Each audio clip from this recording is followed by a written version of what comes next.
1. You're so strong. He called her strong. But he never once asked what it was costing her. If this kind of story feels uncomfortably familiar, subscribe to Hidden Angle Podcast, where we explore the quiet truths people don't say out loud. Stay with me. You're so strong. He said it gently, almost proudly, like it was a compliment polished and ready to be placed in her hands. Clara smiled when he said it. She always did. The room was dim, the kind of soft evening light that makes everything look calmer than it actually is. Ethan was standing near the window, sleeves rolled up, posture relaxed, like the storm had already passed. But it hadn't. She had just folded it neatly inside herself. You handled that really well, he added. Most people wouldn't. Most people. Clara nodded. She kept her voice steady. It's okay. It wasn't. Her chest still felt tight from the conversation they'd just had. The one where she almost said she was overwhelmed. The one where she almost admitted she was tired of being the stable one. The one where she swallowed the truth because she saw his shoulders tense the moment her tone shifted. He didn't notice that part. He noticed her composure. He noticed that she didn't cry. That she didn't raise her voice. That she didn't ask for reassurance. And to him, that meant strength. But strength, to Clara, had never meant peace. It meant control. It meant measuring her words before they left her mouth. It meant calculating how much emotion was safe to show.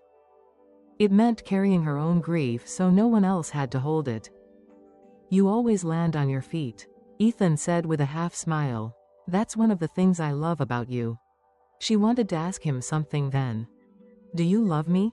Or do you love that I don't need you? The question stayed unspoken. Because Clara had learned early that needing too much could make people leave. That tears made rooms uncomfortable. That if you could stay composed, you could stay chosen. So she became composed. She became the calm one. The understanding one. The one who said, it's fine, even when it wasn't. And the more she did that, the more he believed she was unshakable. The truth was quieter. She wasn't unshakable. She was careful. There's a difference. Strength, the way Ethan saw it, was resilience without complaint, stability without visible strain, love without demand. But what he didn't see, what he never thought to ask, was how heavy it felt to be admired for surviving something alone. Clara walked into the kitchen and turned on the faucet, just to hear something louder than her thoughts. The water ran steady, predictable, controlled. Like her. Behind the calm, her heart was still racing from the words she didn't say. She didn't need him to fix everything. She just needed him to notice. To ask, softly, are you okay, really? But instead, she got, you're so strong. And sometimes, praise can feel lonelier than silence. To the night she didn't cry. It was the night she didn't cry. That changed everything. Not the night they fought. Not the night he forgot to call. Not even the night she almost packed a bag and stood by the door longer than she'd ever admit. It was this one. The quiet one. The kind of night that doesn't look dramatic from the outside. The kind of night that would bore anyone who wasn't living inside it. Ethan had gone to bed early. He said he was exhausted. Work had been heavy. His voice was flat but not unkind. He kissed her forehead like routine. Like muscle memory. Get some rest, he told her. She nodded. Clara stayed on the couch long after the apartment went still. The lamp beside her hummed softly. The television flickered without sound. She didn't even remember what was playing. Her chest felt full. Not sharp. Not explosive. Just full. Like something pressing outward with nowhere to go. She knew this feeling. It used to end in tears. Hot ones. Silent ones. The kind you wipe away quickly before someone walks in. But that night, nothing came. She waited for it. For the sting in her eyes. For the crack in her breath. Nothing. And that scared her more than crying ever had. Because tears mean something is moving. Tears mean something still hurts. Tears mean there is still a pulse under the bruise. But numbness? Numbness feels like absence. She leaned forward, elbows on her knees, and stared at the floor. She tried to name what she was feeling. Lonely? Maybe. Unloved? Not exactly. Unseen? Closer. It wasn't that Ethan was cruel. He wasn't. He was responsible, dependable. He showed up in practical ways, paid attention to details, remembered appointments. But emotional presence is different.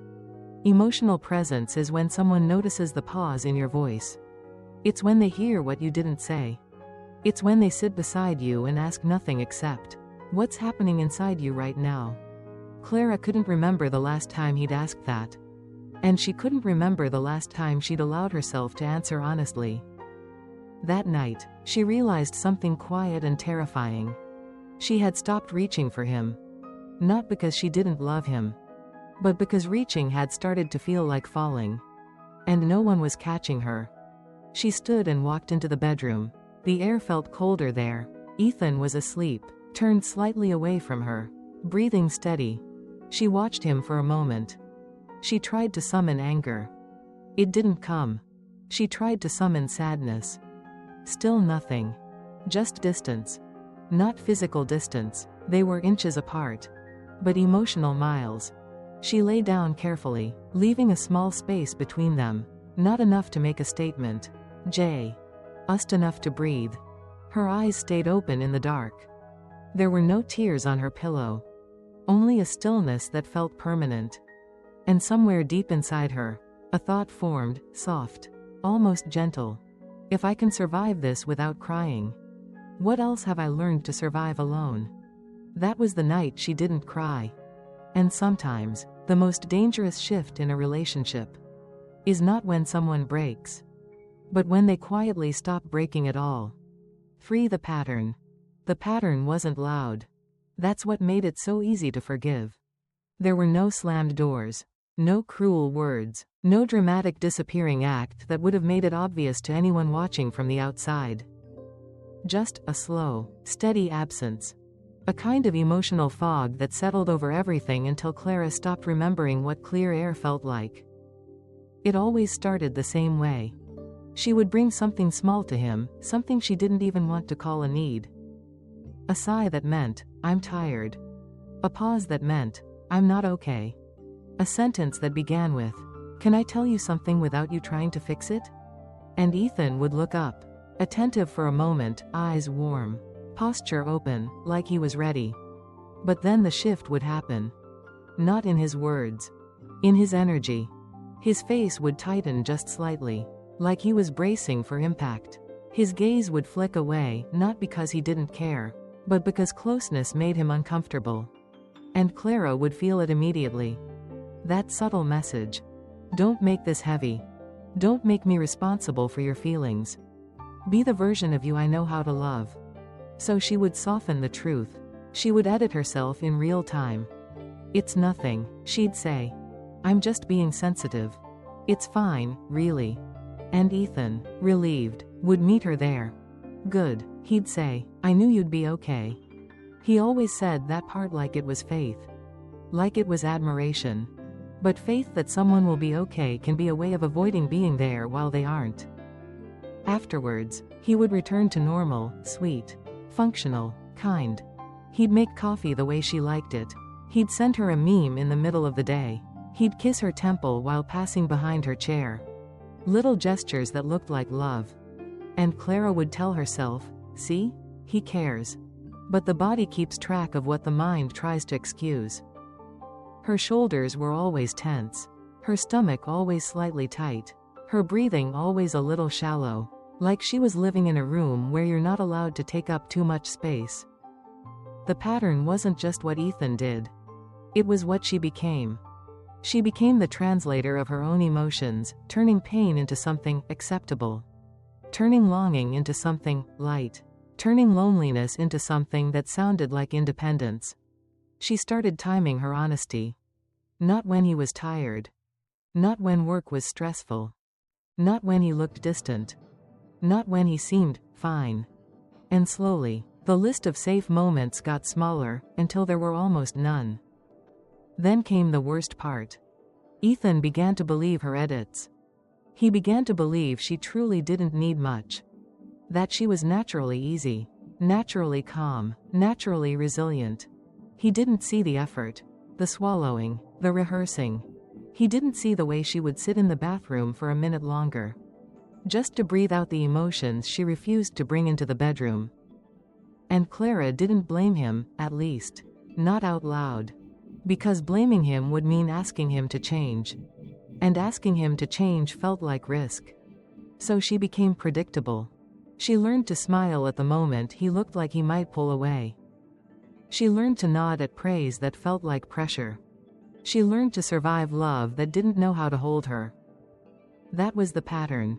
Not abandonment as an event, but abandonment as a routine. And the scariest part? It wasn't that Ethan didn't know.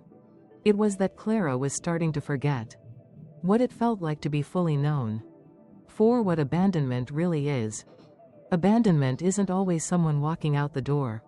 Sometimes it's someone staying, but slowly stepping out of the emotional room. Clara used to think abandonment meant being left behind. Suitcases, silence, an empty closet, the echo of footsteps fading down a hallway. That would have been easier to recognize. What she was living with was harder to name. Because Ethan was still there. He came home every night. He texted when he landed.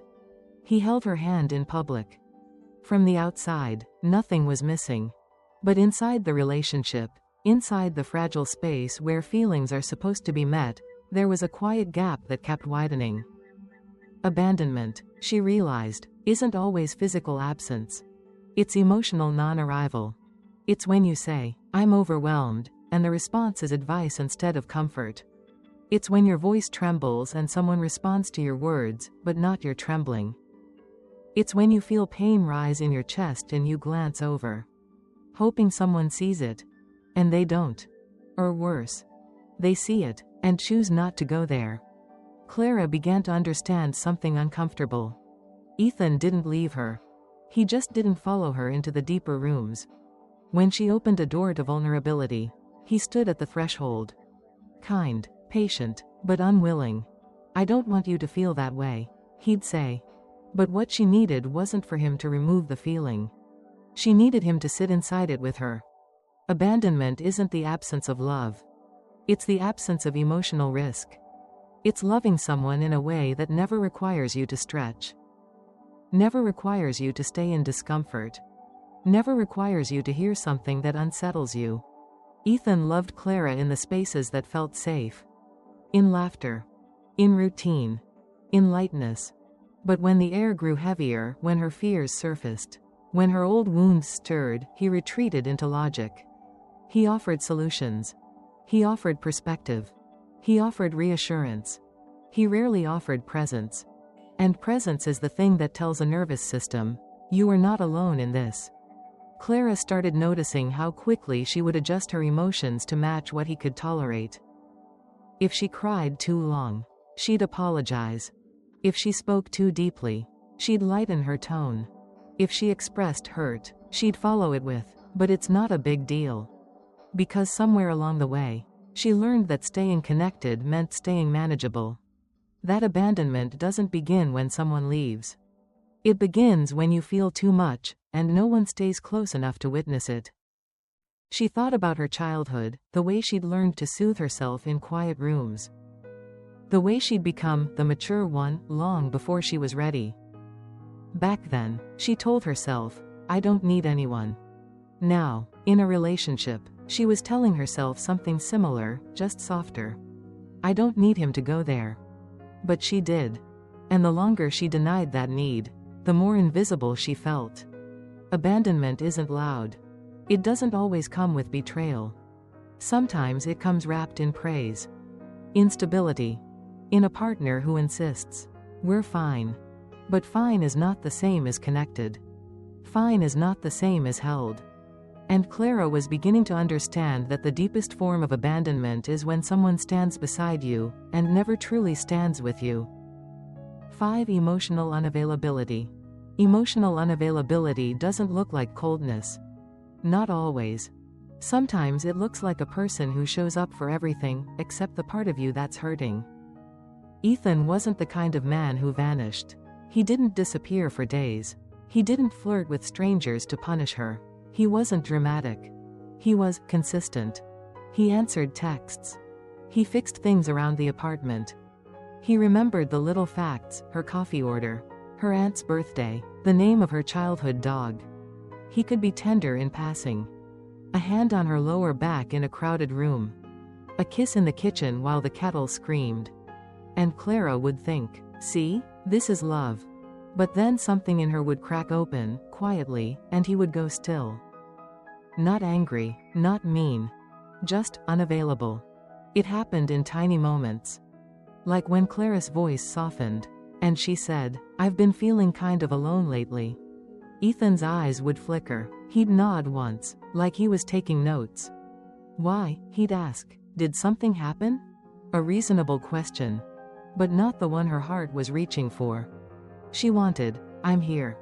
She wanted, tell me more. She wanted, come closer. Instead, she got analysis. He would search for the cause like it was a problem to solve: work stress, lack of sleep, hormones, scheduling. And if he found a practical explanation, he seemed relieved.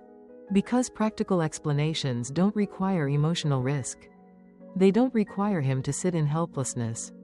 They don't require him to admit, I don't know how to hold you right now. But I'm not leaving.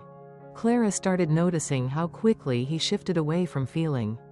If she cried, he'd offer water. If she panicked, he'd offer breathing techniques. If she said she was scared, he'd say, you'll be fine. He was always trying to move her out of emotion. And she could tell, without him saying it, that emotion made him feel like he was failing. Like her sadness was a test he couldn't pass. So he tried to get rid of it. But love isn't the ability to remove pain. Love is the willingness to stay beside it. Emotional unavailability is when someone cannot tolerate your vulnerability without trying to control it. It's when they treat your feelings like an emergency instead of a truth. It's when they need you to be okay, so they can feel okay. Clara realized Ethan didn't just avoid her emotions. He avoided his own. He rarely talked about what scared him. He didn't name his loneliness. He didn't admit when he felt small. He kept his world tidy. Clean edges, tight control. And when Clara brought mess, human mess, into the room, he reached for order. You're overthinking, he'd say softly. Let's not spiral. Can we just have a good night? And those phrases weren't cruel. That was the worst part. They were gentle. They sounded like peace. But peace that requires silence isn't peace. It's suppression. Clara began to feel like she had two versions of herself. The one he could handle. Easy, capable, smiling. And the real one, tender, afraid, sometimes aching for reassurance like a child. She started introducing him only to the first version. Because the second version made him retreat. And every time he retreated, her nervous system learned something. If you want closeness, don't be too human. That's how emotional unavailability trains you. Not through abandonment that happens once, but through abandonment that happens in inches. A sigh he doesn't follow. A tear he tries to stop. A confession that gets turned into advice. And one day, you wake up and realize? You're not asking to be understood anymore. You're asking to be manageable. 6. The invisible child. Clara didn't become strong in adulthood. She became strong as a child.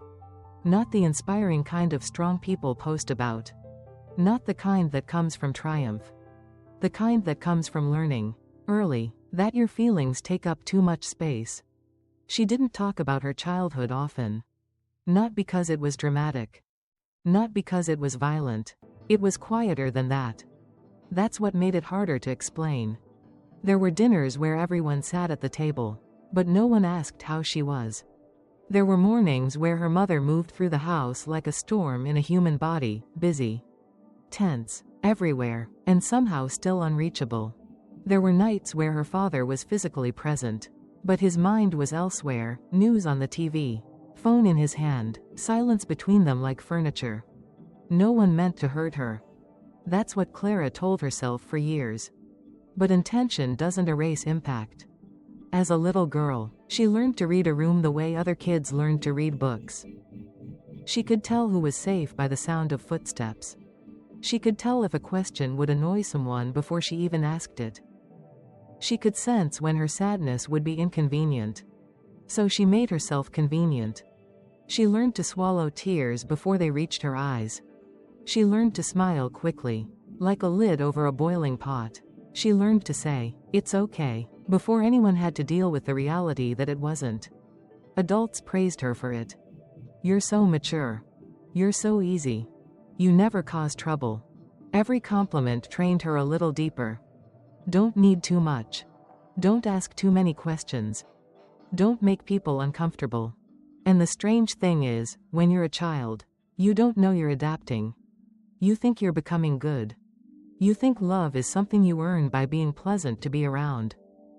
Clara became the child who disappeared while still sitting in the room. She didn't throw tantrums. She didn't slam doors. She did something quieter. She made herself small. In school, she excelled because achievement felt safer than asking for attention. At home, she became helpful because helpfulness felt like a reason to be kept. She didn't ask for comfort when she was scared. She became her own comfort. She didn't ask anyone to hold her feelings. She packed them away. And when you pack feelings away long enough, you start forgetting you have them, until they leak out in ways you can't control. Like the tightness in your chest when someone raises their voice. Like the panic when a text goes unanswered. Like the reflex to apologize for crying. That's the invisible child. The one who learns to survive by disappearing emotionally. Years later, in a relationship with Ethan, Clara thought she was choosing someone different. He wasn't chaotic like her mother. He wasn't distant like her father. He was calm, steady, rational. And to her nervous system, that felt like safety. But then she noticed something: his calm had limits. His steadiness didn't include her mess. His rationality didn't know what to do with her softness. And that old child inside her, quiet, trained, careful, woke up immediately. She recognized the familiar rule. If you want to stay loved, don't bring too much. So she returned to what she knew. She became easy. She became strong. She became invisible again, while still sitting right beside him. And the most heartbreaking part?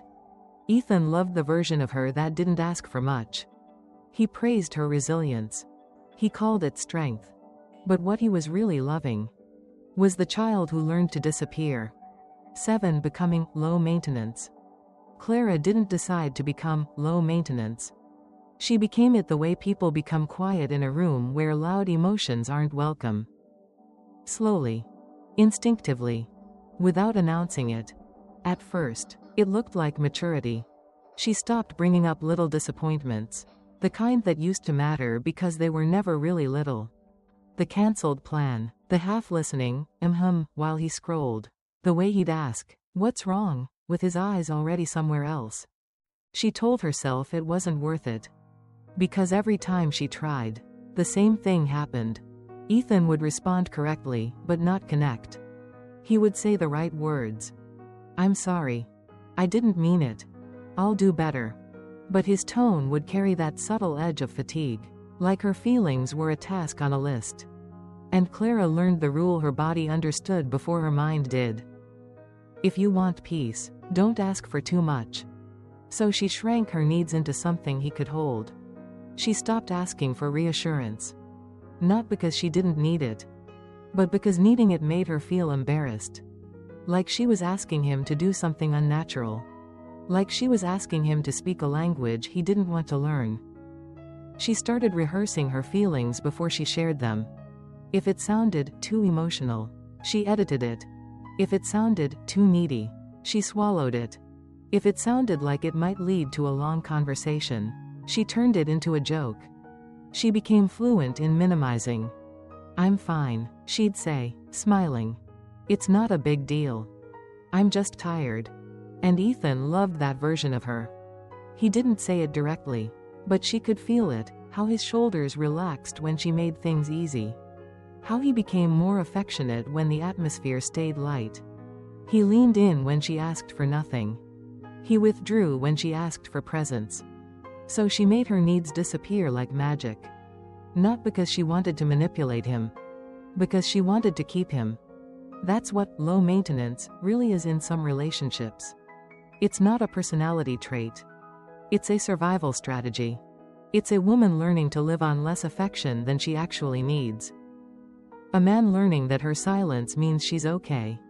A relationship learning to trade depth for calm. Clara also started doing something else. She began to pre-solve her own loneliness. If Ethan seemed distant, she'd distract herself before she could feel it. She'd clean, work late, scroll, plan meals, call a friend.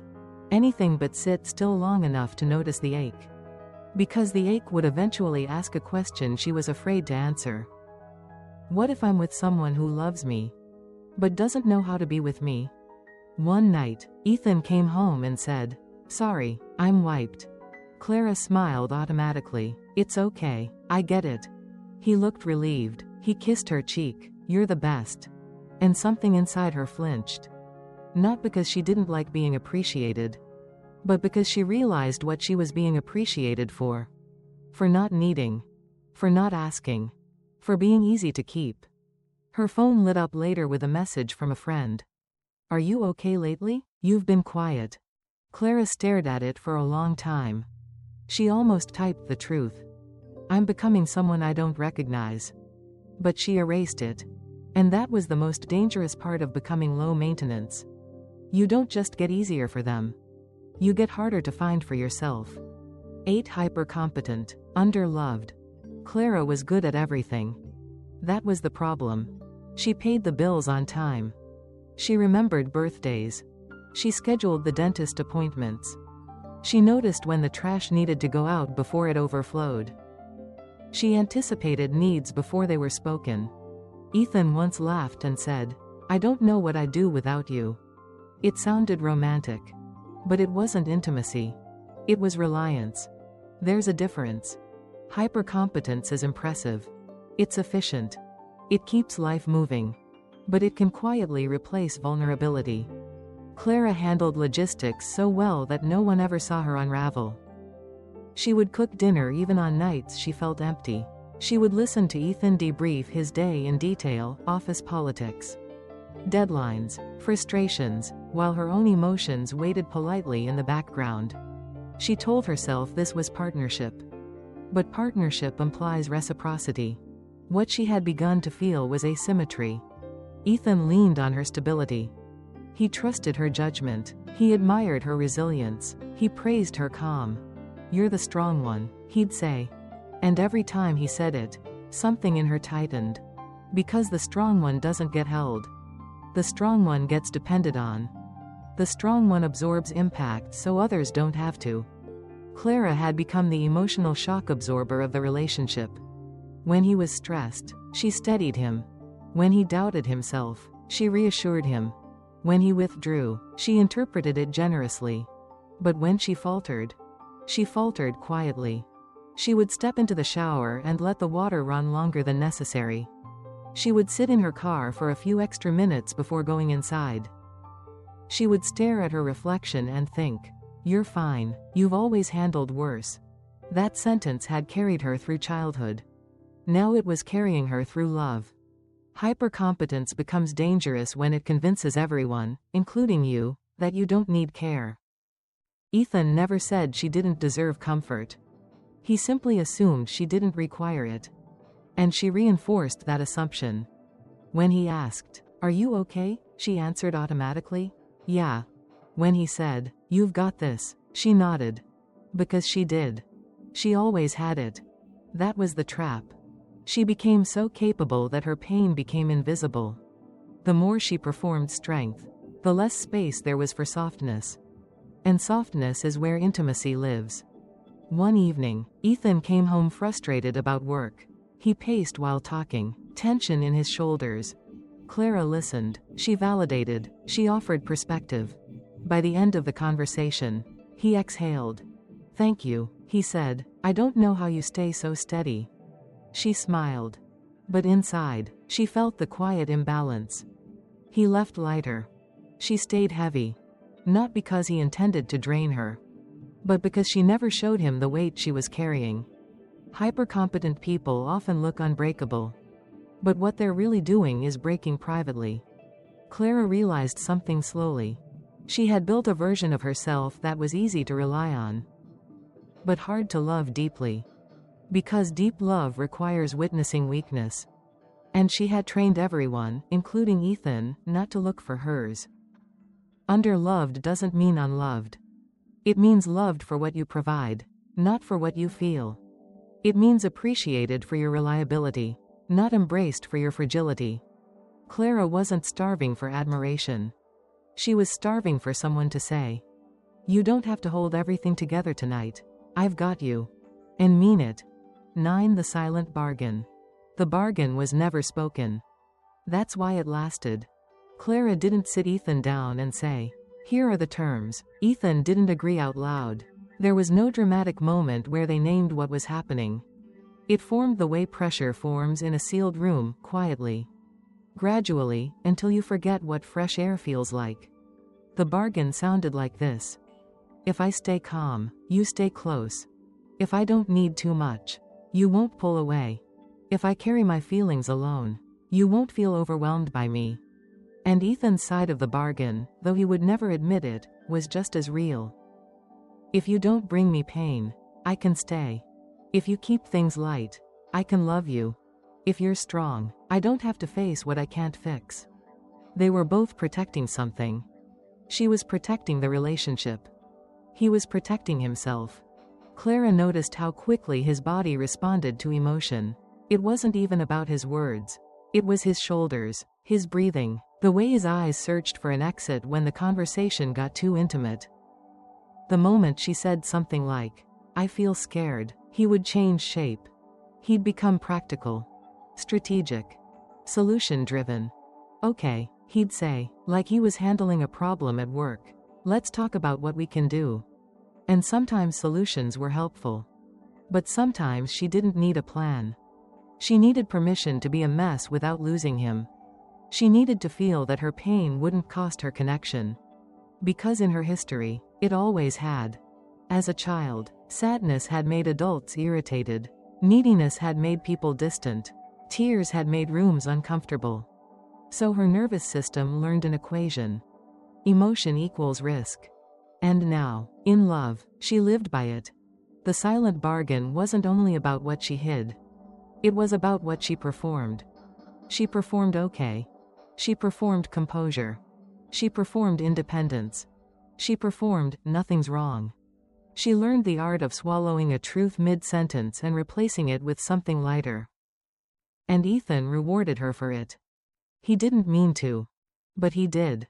When she stayed calm, he softened. When she asked for nothing, he leaned in. When she made it easy, he became affectionate again. So she associated closeness with self-erasure. That's the most dangerous kind of bargain. Because it doesn't feel like oppression. It feels like love. One evening, they were at a friend's dinner. Everyone was laughing, glasses clinked. Someone told a story about a breakup, and the table exploded with sympathy. Clara laughed too, but inside, something tightened. Because she couldn't remember the last time she'd been met like that. Not publicly. Not privately. Ethan squeezed her knee under the table, an affectionate gesture, and she felt the strange double sensation of comfort and grief. He could be close. He just didn't know how to stay close when she was hurting. On the ride home, the car was quiet. Street lights moved across Ethan's face like slow waves. Clara almost said it. "I'm not okay like you think I am." Her mouth opened. Then she saw him yawn, one hand on the steering wheel, the other rubbing his temple. He looked tired, not just physically, emotionally. And the bargain activated automatically. She swallowed the truth. She said, "Did you have a good time tonight?"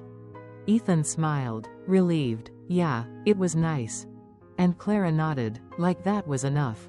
But something in her registered the cost. Every time she traded truth for peace, she paid with intimacy.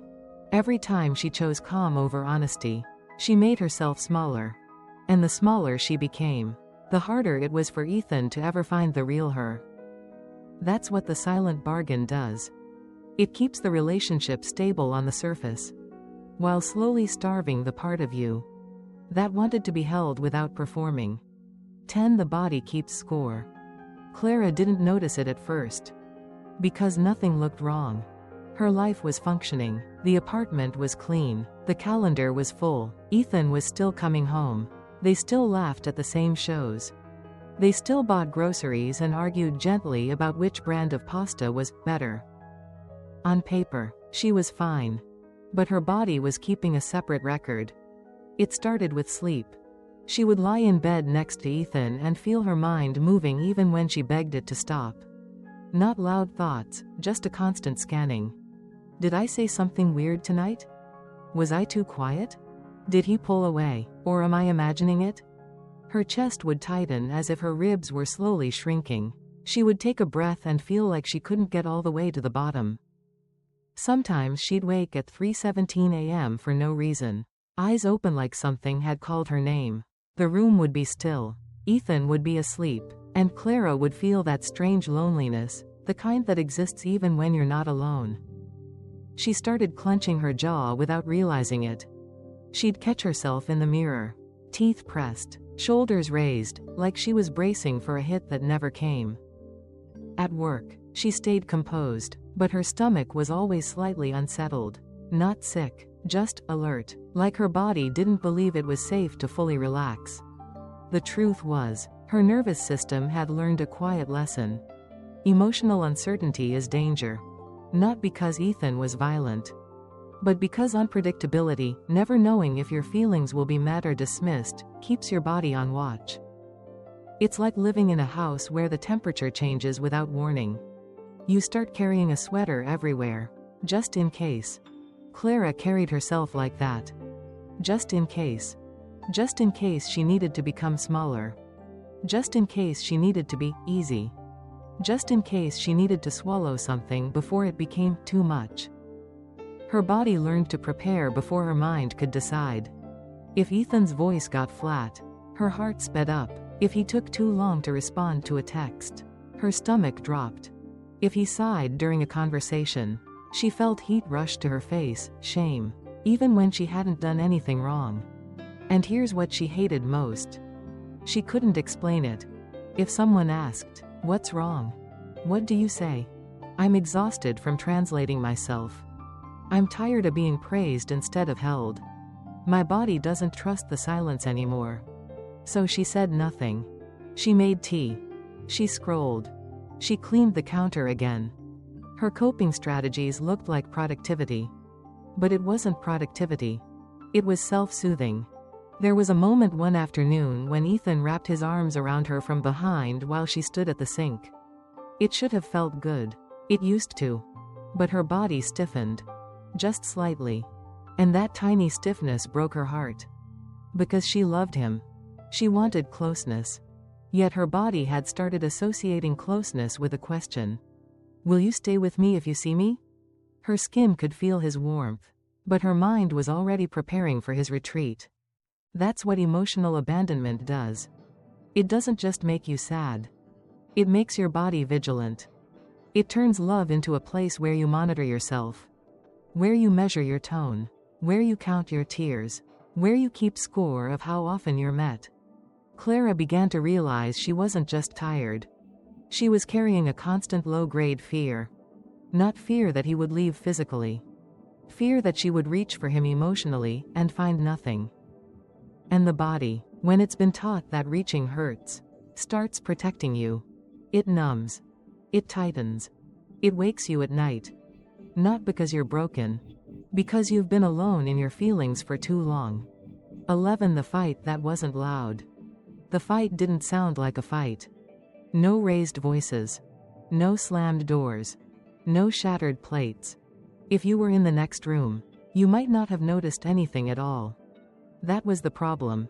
Because Clara had learned how to argue without looking like she was arguing. She had learned how to hold pain in her throat and still keep her voice polite. It started after dinner. Ethan was rinsing a plate. moving with that calm efficiency he carried everywhere. Clara was wiping the counter, again, because her hands needed something to do. There was a pause between them, the kind that should have felt peaceful.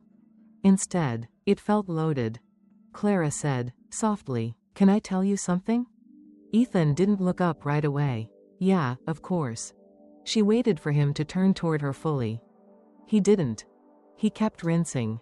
Clara swallowed. "I've been tired lately."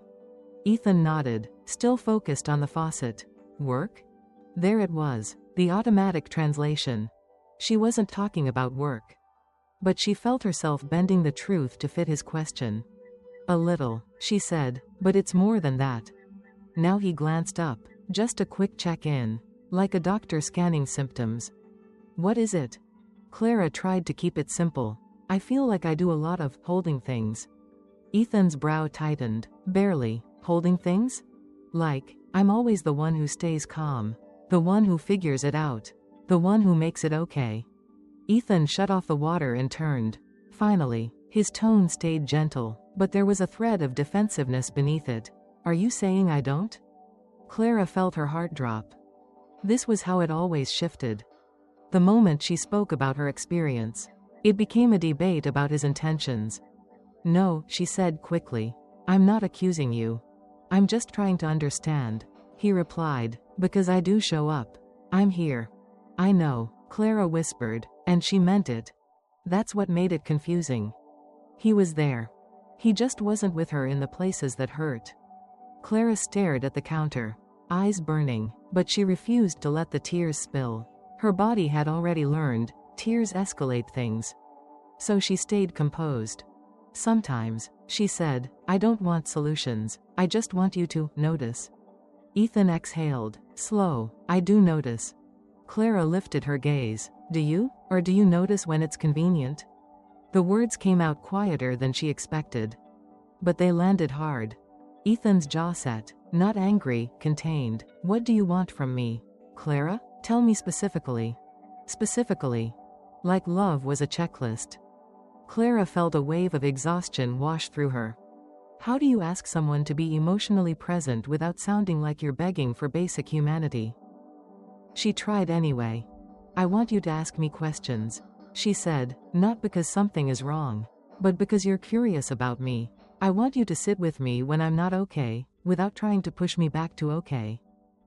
Ethan's eyes softened for a second. Then the wall returned.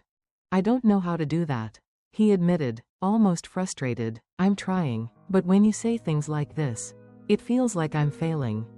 Clara's chest tightened. There it was. Her pain had become his performance review. So she did what she always did. She made it smaller. "It's not that serious," she said quickly. "Forget it, I'm just tired." Ethan's shoulders loosened with relief. And Clara hated herself for noticing. "Okay," he said, voice warm again. "Come here." He reached for her. She stepped into the hug. Her body accepted it. Her heart didn't. Because she knew the truth. This wasn't a fight about dishes or schedules. This was a fight about being seen. And it wasn't loud. It was quiet. The kind of quiet that leaves bruises you can't point to. The kind of quiet that makes you feel dramatic for wanting more.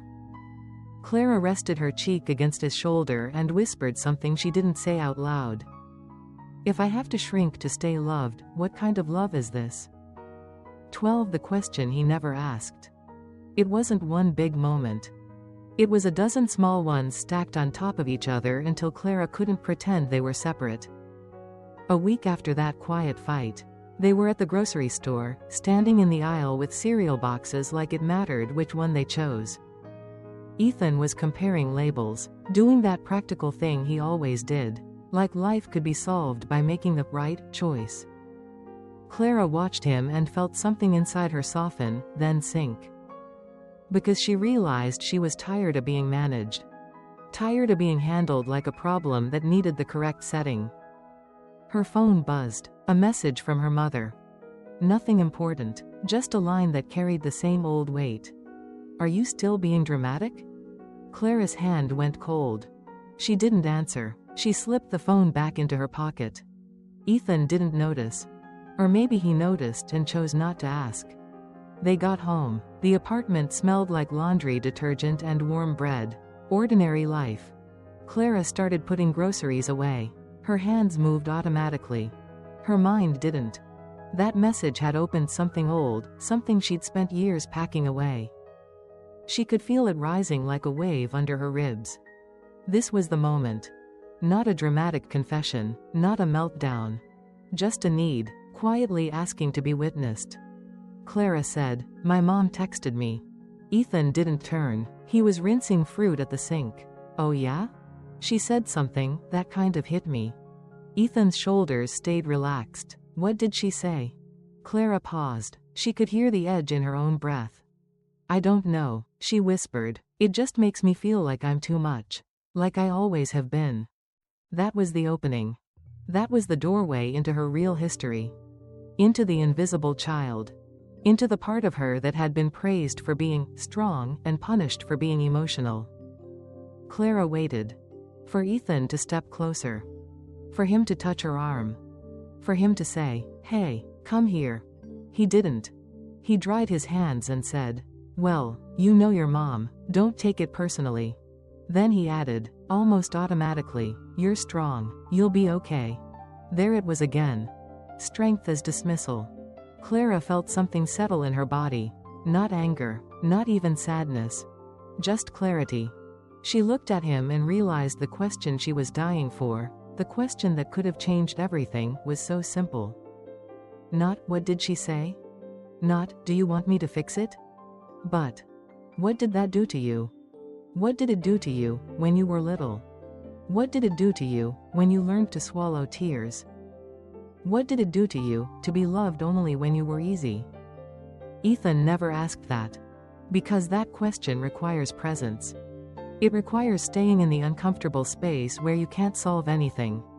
Only witness it. And Ethan had spent his whole life avoiding spaces like that.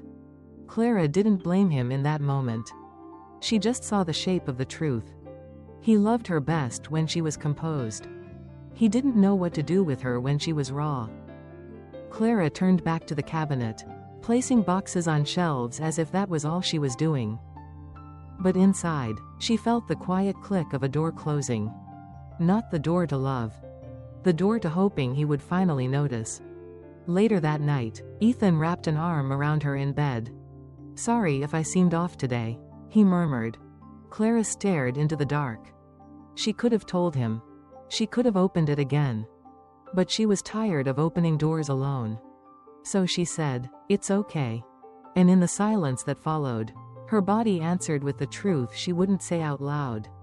"If you never ask what it costs me to be strong, you don't really know me." 13 I wasn't strong. Clara said it on a random Tuesday. Not during a fight. Not during a crisis. Not with tears running down her face. That's how you know it was real. They were in the living room. Ethan had the TV on low, scrolling through something on his phone like his thumb could calm his mind. Clara was folding laundry, clean shirts, warm from the dryer, doing the quiet work she always did when she didn't know where to put her feelings. Ethan glanced up and smiled. "You're quiet." "I'm thinking," she said. "About what?" Clara looked at the shirt in her hands. It belonged to him. Her fingers smoothed the fabric automatically, the way she'd smoothed everything between them for so long. "I've been tired," she said, in a way sleep doesn't fix. Ethan sat up a little. "Okay, tell me." His tone was careful, like he wanted to do it right. Clara nodded, almost surprised by the opening. Then she felt the old fear, the fear of being too much, rise like heat in her throat. She breathed through it. "I think you believe I'm strong," she said, "and I've let you believe that." Ethan's brow tightened. "You are strong." Clara shook her head, gently. "No, I'm practiced." That word landed softly. Practiced. Like a musician who can play a beautiful song even when her hands are shaking. Clara's voice stayed calm, but something underneath it trembled. "I wasn't strong," she continued. "I was surviving." Ethan's eyes stayed on her now, fully. Clara kept going before she lost her courage. "When you call me strong," she said, It feels like you're putting my pain in a box and labeling it handled. Like it's already taken care of. Like you don't have to come closer. Ethan opened his mouth, then closed it. Clara swallowed. She could feel how new it was for them to sit in discomfort without rushing out of it.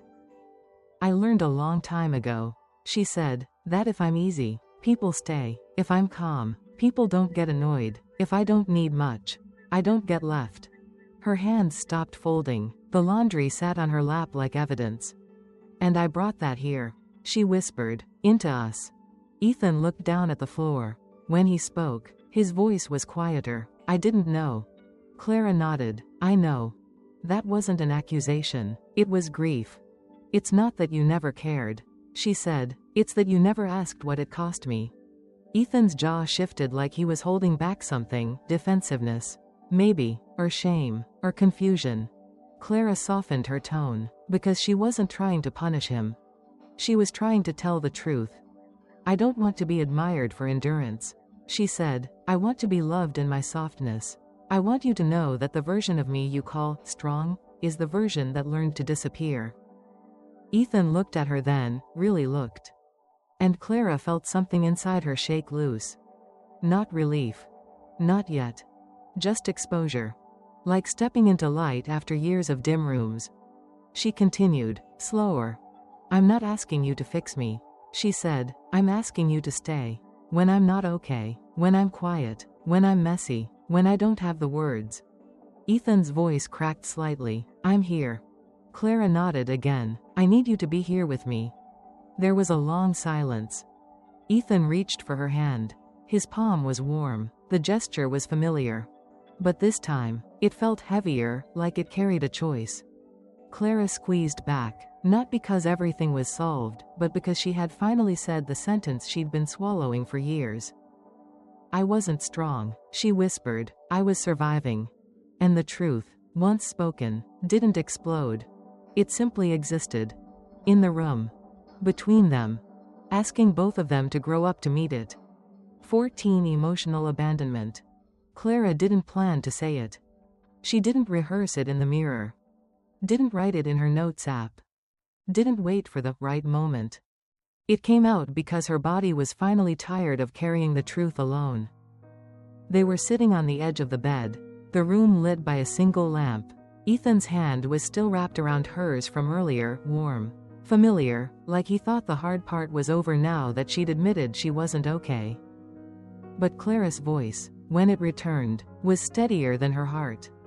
There's something I need you to understand, she said. Ethan nodded. Careful, okay. Clara stared at their hands. Two people touching and still miles apart. She took a breath. You didn't abandon me by leaving, she said. You abandoned me while you stayed. Ethan blinked. His shoulders tightened, just a little. Clara. Let me finish, she whispered. Her voice wasn't angry. That's what made it sharper. I've been alone in this relationship, she said, in the parts that mattered most. Ethan shook his head slowly, like he was searching for the right defense. That's not fair. I'm here. Clara swallowed, feeling the familiar pull to soften the truth for his comfort. She didn't. That's the point, she said softly. You're here, but you're not with me. Silence. The air changed, like the room understood something had finally been named. Clara continued, slower, because this was not a speech. This was a confession. When I'm sad, she said, you want to fix it. When I'm scared, you want to calm it. When I'm hurt, you want it to stop. Ethan's jaw shifted, because I don't want you to suffer. I know, Clara said, but you treat my feelings like emergencies, like fires to put out. And when you can't put them out, you back away. Ethan looked down, eyes flickering. I don't back away. Clara almost smiled, not because it was funny, but because it was familiar. You do, she said gently, not physically, emotionally. She finally looked at him. Her eyes were tired, not dramatic, just tired. There were so many moments I needed you, she said, and I didn't even ask anymore. Because I knew what would happen. Ethan's brow furrowed. What would happen? Clara's throat tightened. This was the knife edge. You would go quiet, she whispered, or you'd give me advice. Or you'd tell me I'm strong. And I would feel like my pain was inconvenient. Ethan's face shifted, hurt. Disbelief. Guilt. I never meant. I know, she said, cutting in softly. This isn't about what you meant. It's about what happened. She took another breath. Emotional abandonment is when someone learns they have to disappear to stay loved. She said, and I did. I disappeared in front of you. I edited myself. I minimized. I performed okay. Ethan's eyes lifted, wet now, like something finally reached him. Clara's voice lowered, almost a whisper. I became the easiest version of myself, she said, because the real version felt too risky to bring to you. Ethan's hand squeezed hers, desperate. I'm here now. Clara nodded. But her nod wasn't relief. It was grief. Do you know what it feels like? She asked. To be held only when you're convenient? Ethan opened his mouth. Nothing came out. Clara's chest rose and fell. Slow. I don't need you to be perfect, she said. I need you to be present. I need you to stay in the room with my feelings, even if you don't know what to say. Ethan whispered, I'm scared I'll do it wrong. Clara looked at him, and something softened. That's honest, she said. That's a start. Then she told him the sentence that had lived in her bones for years. I've spent so long being strong, because I didn't feel safe being seen. And the room went quiet again. Not the quiet of avoidance. The quiet of truth finally having a place to land. 15 Learning to ask. Clara didn't wake up the next day suddenly brave. She woke up, tender. Like a bruise you can't see, but you can't stop touching with your mind. Ethan made coffee. He moved quietly, like someone walking around a sleeping animal. He kissed her temple and asked, You okay? It was the same question he'd always asked. But this time, it landed differently. Because Clara heard what was missing. He was asking for a status update. Not an entrance. Not a doorway into her. She almost answered the way she always did. Yeah, I'm fine. Her tongue even formed the first sound. Then she stopped. She set her mug down carefully, hands shaking just a little. No, she said softly. I'm not fine. Ethan froze, like his body didn't know what to do with that truth yet. His eyes searched her face, almost panicked. Clara breathed. This was the moment she usually rescued him. She usually made it easier. She didn't. I'm not fine, she repeated, slower, and I don't want to pretend anymore. Ethan swallowed. Okay, what do you need? There was that word again. Need. Clara felt her chest tighten, not from fear, but from unfamiliarity. She'd spent years practicing not needing. She looked at him and realized something. Asking is a skill. It isn't automatic for people who grew up believing their needs were inconvenient. Asking feels like stepping onto thin ice. But she was tired of skating alone. I don't know, Clara admitted. That's the truth. I don't even know what I need. Because I got so used to not asking. Ethan nodded. Small. Tell me what to do. Clara almost laughed, gently, because that was his instinct. Action. Fixing. A plan. But this wasn't a problem. This was a new language. She reached for the counter, grounding herself. Okay, she whispered. Start simple. Ethan leaned in, listening. When you see me go quiet, she said, don't ask, are you okay? Like you're checking a box. Ask me something that invites me in. Ethan blinked. Like what? Clara swallowed. Her throat felt raw, but she kept going. Ask me, what's happening inside you, she said. Or, where did you go just now? Or, do you want company in that feeling? Ethan repeated the words under his breath like he was memorizing them. Clara felt something tender loosen. And when I answer, she added, don't rush to fix it. Just stay. Ethan's voice came out quiet. I can try. Clara nodded. And if you don't know what to say, say that. But don't disappear. Ethan looked down. I disappear because I get scared. Clara's eyes softened. I know, and I disappear because I think I'll lose you if I'm real. They stood there in the kitchen. Two adults holding childhood patterns like fragile glass. Ethan reached for her hand again. This time, Clara didn't just accept it. She used it. She practiced. Right now, she said, I need you to sit with me for 5 minutes. No phone, no advice, just you. Ethan nodded immediately and set his phone face down like an offering. They sat on the couch. The room was quiet. Clara's heart pounded, because intimacy without performance felt exposed. But she kept breathing. Ethan looked at her, unsure, then asked, carefully, as if he were stepping onto that ice with her. What's happening inside you? Clara's throat tightened. She could have dodged it. Could have joked. Could have minimized. Instead, she answered. I feel scared, she whispered, not of you leaving, but of me disappearing again. Ethan didn't fix it. He didn't explain it away.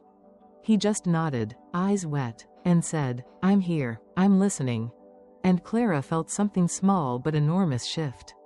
Because learning to ask isn't about becoming needy.